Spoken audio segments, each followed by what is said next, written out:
Hi, I'm Kevin, and welcome to Ask a Stoic. Today's question comes from Paul in Grand Junction, Colorado. Paul asks, what is the proper use of Stoic humor? Epictetus in his Discourses seems quite funny and entertaining at times. Seneca in his letter seems to be tongue-in-cheek.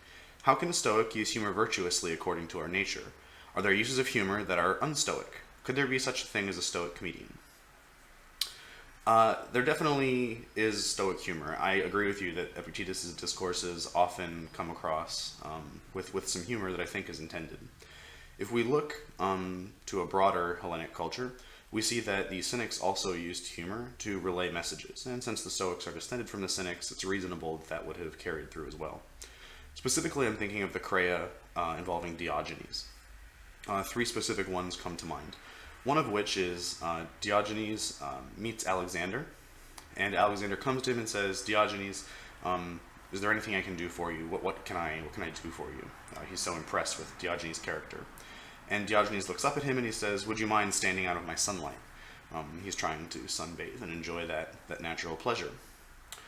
Which comes across as humorous. The emperor of the known world asks you, anything in my power is yours. What can I do? And he basically says, can you step aside?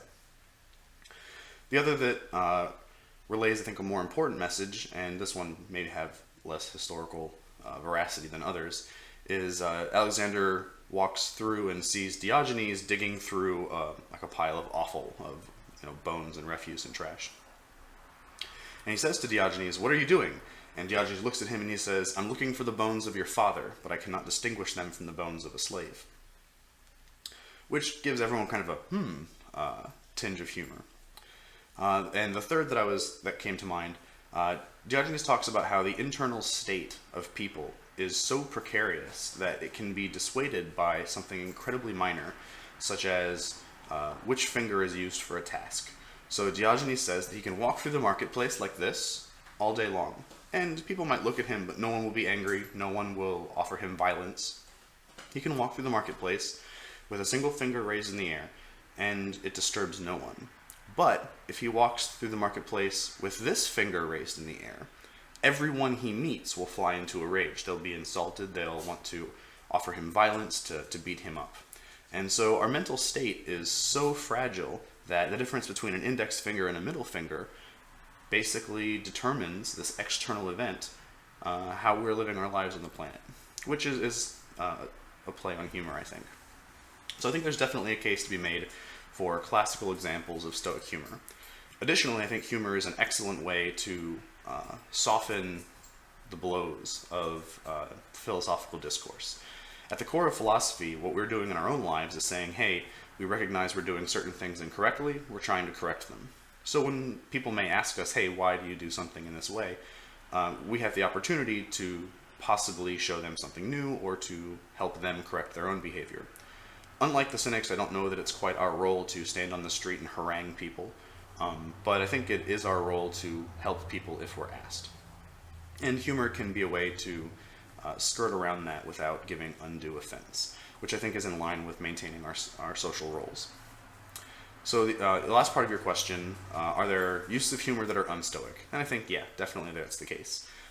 Your question before touched on it, so how do we use humor virtuously? And so that answer, I think, is to help others. And to fulfill our social role and our philosophy better. So the converse of that, un-Stoic humor, I think would be intentionally mean or the purpose to enjoy humor at someone's expense in a way that hurts them or that they're not necessarily maybe consenting to. So I think that virtue is the measure there. So I don't think there's a list of here's virtuous or here's acceptable Stoic humors, here's unacceptable Stoic humors. The real measure should be, is this action, humor or otherwise, contributing to my and others' virtue, or is it not? And it's really the same measure as preferred and dispreferred indifference. So I would say that humor that would be un-Stoic is, by definition, then unvirtuous, which is a bit of a circular loop, but you see the point. And the last part, could there be such a thing as a Stoic comedian? And I don't have to answer could there, because there is. There's a fellow named Michael Connell, who's Australian, and he has studied philosophy, and he has an interest in Stoicism. And he has a YouTube channel, which I will link to here and in the show notes, where he will pulls in a little bit of Stoic philosophy and Stoic morals and lessons into his humor. So there definitely is or are Stoic comedians. So thanks, Paul, for your question.